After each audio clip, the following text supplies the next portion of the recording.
Media. And I predict LinkedIn will reach 1 billion users before the end of the year. Today's topic is commenting on social media. What is it and why it's important? In the next 15 minutes, you'll have learned the top 3 use cases for commenting on social media. So welcome to the Walking Digital Corridors podcast, where we discuss the latest tips and tricks to empower you to walk digital corridors more effectively. Our aim is to empower you, our listeners, to have more conversations with your target audience and develop predictability in your pipeline. So for me, commenting on social media is the closest digital activity that I do that is closest to in-person networking. And so let me explain that a little bit more, because actually, before I do, let's do some introductions. So Jordan, do you want to say hi? Sure thing. Age before beauty, Jensen. I know this is the second time that I've gone before you on the intros. I am Jordan Abbott, SDR at Vidyard. I will pass it over to Jensen, who I think has the same question on the tip of his tongue as I do. But go for it, Jensen. Hey all, Jensen Abbott here, BDR at content.ai. And yeah, the question was, how many people are currently using LinkedIn? Good question. It's just coming up here. 985 million members on LinkedIn today. Wow. By the end of the year, so what, they need 15 million more? Yeah. Wow. Yeah, I think it was 930 million by end of March in 2023. So I haven't found a graph that is the full projection, but it does feel like it's going to surpass 1 billion by the end of the year. Wow. Incredible. So back to what I was saying. So why do I think social media commenting or commenting on social media is the closest thing to in-person networking, which is arguably the most effective form of prospecting. Problem is it's not scalable, and it can get pretty expensive attending a lot of events. And so if you imagine that you're at an event or you're in a networking environment, you walk into a room, you've maybe done some of your research already, you know who you want to have a chat with, you can see one or two of those people already speaking to other people today. You might walk around the room and just kind of, figure out who else is there that you want to chat to.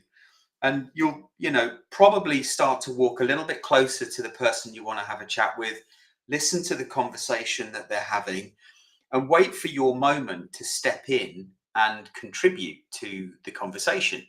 And it might be that you think of an intelligent question to ask, or a smart comment, something that makes you look good. But you're waiting for that moment to insert yourself into that conversation and be part of the conversation and start to build rapport. It's exactly the same on social media. It's just that not many salespeople, from my experience, are doing it or carving out the time that they need to do it on a daily basis, weekly basis. And as you guys know, we target ourselves to get into at least 100 of these social networking conversations every week. And if we don't, we know that we're unlikely to generate the level of conversations that we want to, or build depth of relationships with people at scale.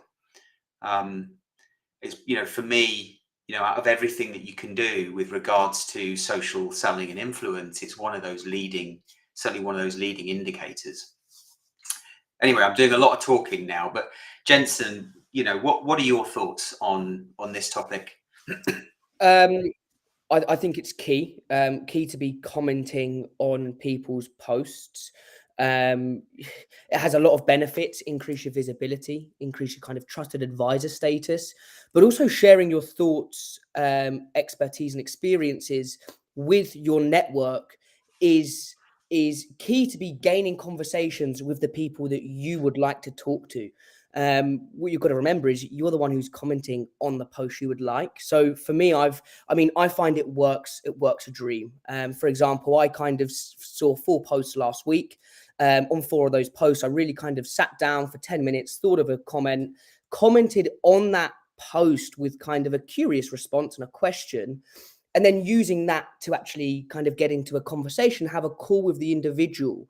So it's getting them on the hook. But I know Jordan has kind of these three kind of different types of commenting, and the value that you can get from them. So I'll actually pass over to Jordan, as I'm sure everyone's dying to listen to them. Yeah, thanks, mate. Yeah, just before I share those 3, just to, and again, I don't want to sound like I'm flogging a dead horse here, but it is without a doubt the most impactful thing that you can do on social, because you've heard the saying, you've got 2 ears and 1 mouth. Posting is you're on a soapbox essentially, and it's inclusive and is as thought-provoking you try and make it. That's what you are. You're spreading your message. Whereas commenting, you're actually sitting back, you're taking in what other people are saying, you're actively listening. And then, as you said, you're trying to find that opportunity to insert yourself in the conversation. And as I see it, there's no sort of official, top 3 or 3 types of comments. But as I see it, there are 3. So there's the supportive comment, which is along the lines of, "Oh, this is great, Jensen. Absolutely love this, Alex. Commenting for reach," that sort of thing. And consider they do get harder as you go on to the next step, but they also increase in value. So that's number 1, probably the easiest. Number 2 is a supplementary comment. So you're adding on to what the person that's posted is saying. You're adding some extra insights, you mentioning a piece of research that supports that post. And then the third, which is arguably the hardest, but easily the most valuable, it's the curious comment, as you mentioned, Jens. It's taking in what someone said and then asking a question, a purposeful question, to continue that conversation. Because unless someone is very rude, they're going to respond to you. So that's a way to get that back and forth. So rather than someone saying something and then you saying something back, it's starting to get the conversation flowing, right? I think if I cast my mind back to when I started doing this in the beginning, it wasn't easy to do. I knew I needed to do it, but it felt like it was a hurdle to jump every time I tried to do it. One of the things I found to be most effective is to take my sales hat off and actually just think about the individual and the humanity of the personal side of trying to have a conversation with somebody because you're genuinely interested about the topic or about them. Yeah, and on that note as well, I would also add, kind of, I don't know how to word it, but I like to play dumb. I like to sit and think, I don't have any idea on this. How about you share your thoughts and opinions on the topic? And then so I can listen to hear what they have to say. So for me, I like to ask questions. And even if some people see it as a silly question, I don't think any question is silly, especially if you're trying to understand a specific point, pain point, experience, or expertise that someone's sharing. I always like to go the extra mile and, oh, so how did you do that? And how did you get there? And also kind of just being curious about the individual and the topic itself can also be key to uncovering just a conversation about that topic and learning more. I like to look at being a sponge, so taking in as much information as possible and learning from others. And that's also another great thing with commenting on posts. You learn new things every day by having conversations. Yeah. Now, not everybody that we would want to have a conversation with is posting on LinkedIn. I forget the exact stat, but it's something like less than 1% of those 985 million members on LinkedIn are active on a weekly basis. So what are some of the things, what's the advice that you would give to our audience about how to increase your visibility and your influence with those harder to reach stakeholders within companies that you want to speak to that perhaps are not posting on LinkedIn? I mean, should I give it to Jord? Should I pass over to Jordan, or I can answer? I don't mind. Yeah, fire away. I've got something in mind, but yeah, fire away. Yeah, I mean, bringing them into the conversation. If you notice that they have interacted with a specific post on a specific topic, and you bump into another post that is kind of similar to that, bring them in on the conversation. The worst thing that can happen is that they don't reply to it. Mm-hmm. That is the worst thing. No one's going to judge you. No one's going to say any bad names. All you're trying to do is you're actually trying to just build that relationship with that individual. And I think you've got to remember as well is not everyone's going to speak to you. So just try it. Give it a go. Try and bring them into the conversation. Try and do a post maybe around the topic that you've seen that they've interacted with. So then you can try and spark interest or get them to interact with your post. Yeah. Go on, Jordan.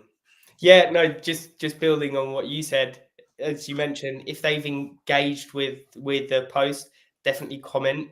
They'll be notified that someone or people are commenting on that post that they liked. Or what is it? Istatoy. That I only recently learned what that acronym meant, but I saw this and thought of you. Yeah, right? yeah. So it's perhaps slightly more cheeky, but when there's a post about something that you think a prospect might be interested in or someone might be interested in, I'll tag them and then put Istatoy. Yeah. Yeah. Yeah. I think it's also worth noting that whilst the topic today is commenting on social media, when we think about the compounding effect of doing all of the other things that we can do on social media, if we're connecting with as many people as possible within those companies that we'd like to do business with, by commenting on either posts that other stakeholders have done within the business or topics that we know that those people that we're not, those ideal stakeholders we're not yet connected to are interested in, the commenting in those two scenarios builds our influence within that organization, because those people that we started to connect to, not yet the ideal stakeholders, are typically well connected within that organization. And so by commenting and popping up in the timeline of those secondary, tertiary stakeholders within the organization, we increase our chances of being seen by those primary stakeholders that we really like to connect with and build a relationship with. Yeah. That's and as they see us popping up, we become a friendly face. So that time when we do choose to connect with them, we're potentially somebody that they feel like they know. Yeah. Indeed. Conscious of time, there is one more thing just to really hammer the message home. So when I was doing my reporting this Monday, looking back over the past 4 weeks, throughout that period, I just come back from holiday, build up for the events. And the one thing that changed within my behaviors was a lack of commenting, and my meeting booking rate suffered. I booked only half as many meetings as I typically would. So get out there and get commenting. Message. That's a really good point. And on that note, I think we're just coming to a close. So thank you for joining us today on Walking Digital Corridors podcast, the commenting on social media episode. Next week, we're going to be looking at content marketing versus content making. So look out for the event, LinkedIn event for next week, and we will see you again soon. Enjoy the rest of your week.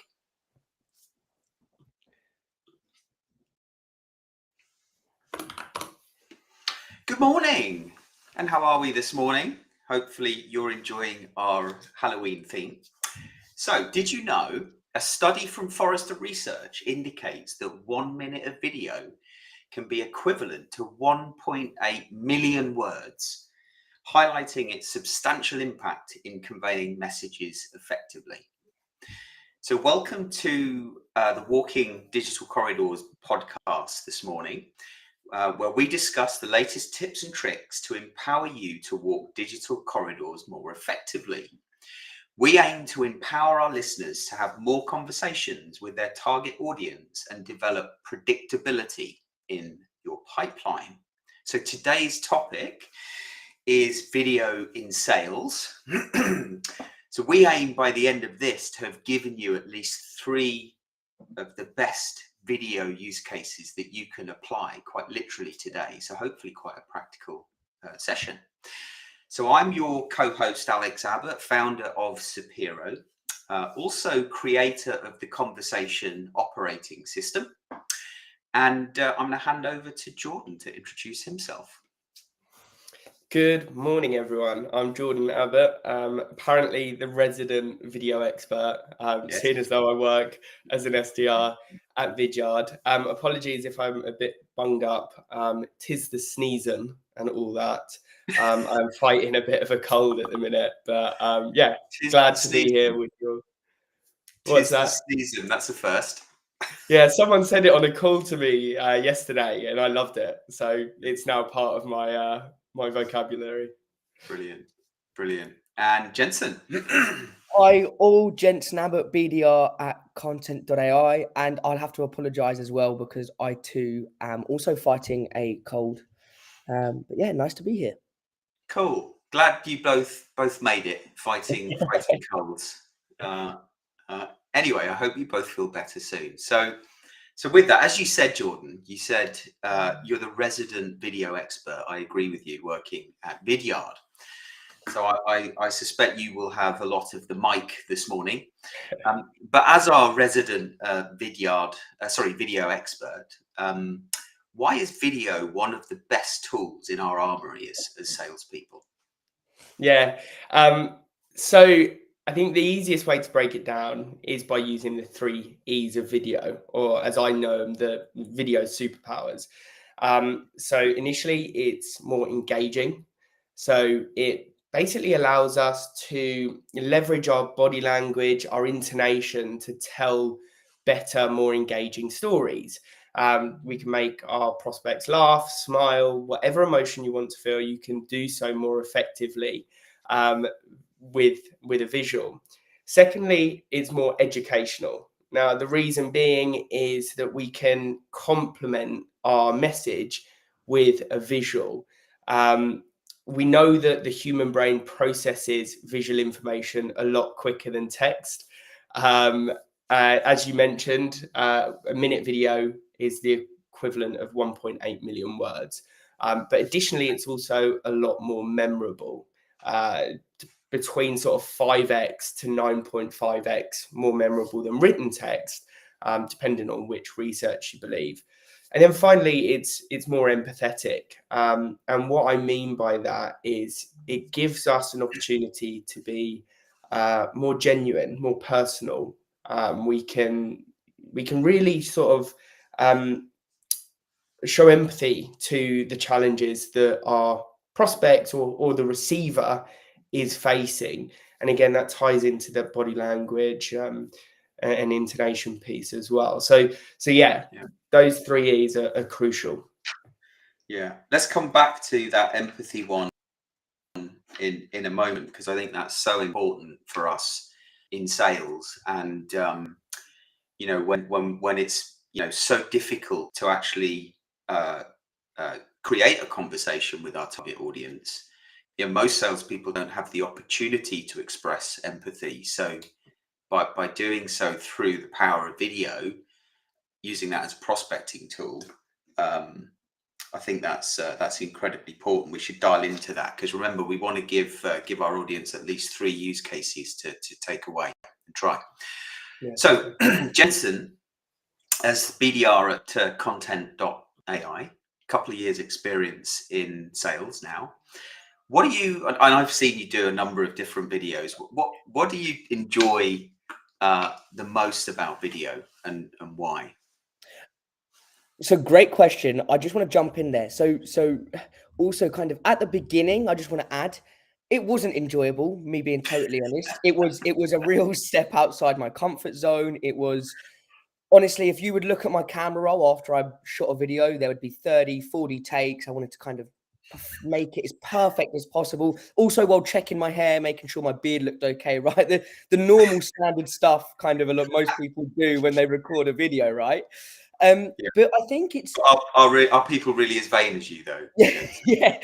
Well, maybe not, but I mean, look, really, it's just kind of jumping and doing it and realizing actually, kind of, I need to throw myself out of my comfort zone to kind of move forward with my goals and targets, and that's then when it became enjoyable for me. It's the great story that you told me, Alex, about kind of being I keep forgetting it. Is it unconsciously competent? Kind of That's it. when you just get to the point where you just do it without kind of even realizing. Yeah. And I think that's You what say that you're there now with video. I would say happily, yeah. I would say easily. I can now just come up with an idea of video, put my phone in front of me. I don't even need a script anymore. It might just be a couple of words to kind of prompt me on what I'm going to say. So Yeah. then when I can kind of do the video, it's a bit more natural, right? Yeah. For our viewers, should we just do that whole kind of unconsciously competent thing? Yeah. Can you Go on. remember it all? I'll let you explain it because Okay. yeah. So it's this idea of when you try something new, you're consciously incompetent, like when you first learn to drive a car, right? So you get in the car and you're very conscious that you can't do it. So you need some lessons, you need to practice. And then you go from consciously incompetent to It's uh, just so quickly. unconsciously incompetent is the first one, to consciously incompetent. Then you're consciously competent, so you know what you're doing, you're thinking about it, and you're having to really exert a lot of concentration, let's say, until you get to that point where you've done it so many times that you're unconsciously competent, and you get in the car, go from A to B, and you don't even know what you did between those two points. Yeah, exactly that. We got there. And I mean, yeah, we got there in the end. But hey, look, why I enjoy it so much now, it paints a picture for the prospects or the people that I'm talking to. That's one thing that I kind of find annoying now. If I can't see a picture or video of someone on their LinkedIn profile, I struggle to paint a picture of who they are, how they sound, the type of language or tone that they use. Yeah. So really for me, it's there to paint a picture so people know who I am, what I look like. They can hear how I sound, so I'm not pushy, I'm not kind of moany, or I don't have this horrible voice. I'm actually very calm, Oh, empathetic. that's debatable. Yeah. To Raoul's point, though, Jensen, right? Building relationships is key in Yeah. sales. Is getting full trust from a text email. I mean, Exactly. just to add on that, how disconcerting is it when you jump on a live video call with someone and they've got their camera turned off? I know. I don't know if that's just me, but it's a horrible feeling because you can't really connect, and that's what to Raul's point, and that's what it enables you to do is connect and start to build that relationship. Sorry, James, you were Oh saying. yeah, and that's a great point, right? It's almost trying to make it seem as in person as possible, right? So you're able to build that relationship, kind of find ground with each other. So no, totally get your point, Jordan. I've had it many times where people join, and I've even said to them, "Oh, am I going to see your face today? Is that kind of on the cards?" And normally it's left with, "Oh, my camera's broken," or "I can't get Teams working," which is, I think it's just kind of the odd kind of excuse. But no, look, it's for me, it's really to kind of get a better understanding of the person, what they look like, how can I paint a picture, and really it's that side that also makes it so enjoyable for me. And like you said, Alex, kind of, I've made many videos, so's Jordan. I mean, be sure to kind of check a couple of them out. You can get some inspiration from them. So please do, if you can get some inspiration from them, use that, right? And I think that's another tip for people is don't be scared if you see a video and you like it to recreate it in your own way. Yeah, it's a good point. So we're getting some lovely comments from people in the audience today. So thank you for that. Please do keep them coming. It helps us, and it can also direct the conversation. LinkedIn user though, tis the sneezing. You're showing as LinkedIn user because of your privacy settings on LinkedIn. If you want to show yourself, just drop your name in there. We'll know it's you. We'll give you a shout out. I was wondering why you kept pulling that comment up. I was like, oh, we like that one. Yeah, dad being sad, is it, or something like that? And we haven't quite got the full Abbott family, but here's mum. I'm someone who is quite nervous in front of the camera. What advice can you give? Who wants to have a go at that one? Because I think that's a really good one. Yeah, I'm happy to jump in there. Roll. I know that you've got to jump. Please do drop me a message, and happy to have a conversation about scaling the approach for sure. So in relation to taking that first step, one of the things is trying to be yourself and have fun with it. And I know that's easier said than done, as you mentioned, Jensen. To make that first video as easy as possible, perhaps just answer a question that you've been given that you know the answer to, that you can just speak verbatim into the camera. If you are thinking about creating a slightly longer video, then have a script, use a teleprompter that will literally show you exactly what to say, and just really concentrate on that script initially, right? That will help you to remove that sort of pressure of the camera watching you. But additionally, remove all expectations from it, and just bring your whole self. And really, it's all about connection rather than perfection. We're not trying to make Hollywood films here. It's just a way to connect someone with someone, to bridge that gap between the FaceTime that you are permitted. So don't put pressure on yourself. I love that. It's connection, not perfection. So just before we kind of come to an end with 2 or 3 minutes left to go, and also trying to answer Raoul's comment here, what are the top 3 use cases for video in sales? And try and think about the scale aspect there. I don't know if, Jordan, you've got all 3. Jensen, you want to have a go at 1 or all 3? But we've only got a couple minutes left. Let Jordan fire away, and I can add in. I can add in at the end. Yeah. So I'll try and keep it quite concise. So I think the most obvious one is that video prospecting piece. Crucial to keep them between 35 to 45 seconds. After 45 seconds, we see a drop off. After that minute mark, it sort of drops off a cliff. So good morning, Alyssa, by the way. Good morning, Alyssa. Try and keep it brief. Couple of ways you can do that. Perhaps you're on their LinkedIn profile. I love to put my profile picture next, or my camera bubble next to theirs, give a little wave across to them. That's using the Vidyard application though, isn't it? Yeah. Other brands available. Okay. Yeah, because when you describe it, it's like, well, how do you do that? Yeah. Good point. In relation to that scale piece, if you are running ABM campaigns, perhaps rather than being on the individual's LinkedIn profile, you're on their website, and you're talking to a problem that that department has, or a hypothesis that you think that department is facing a challenge. So do that. Can I stop you there, George? Yeah. Would you put the third one in the meeting invitation on LinkedIn, because we're about to run out of time, and I think LinkedIn does cut us off, and I do want to say thank you to everybody for joining this morning. We do want to keep these to 15-minute bite-sized chunks so you can get on with your busy day. And if you're interested in how to comment on social, join us at 12:15 today. Have a great day, folks. Cheers, guys.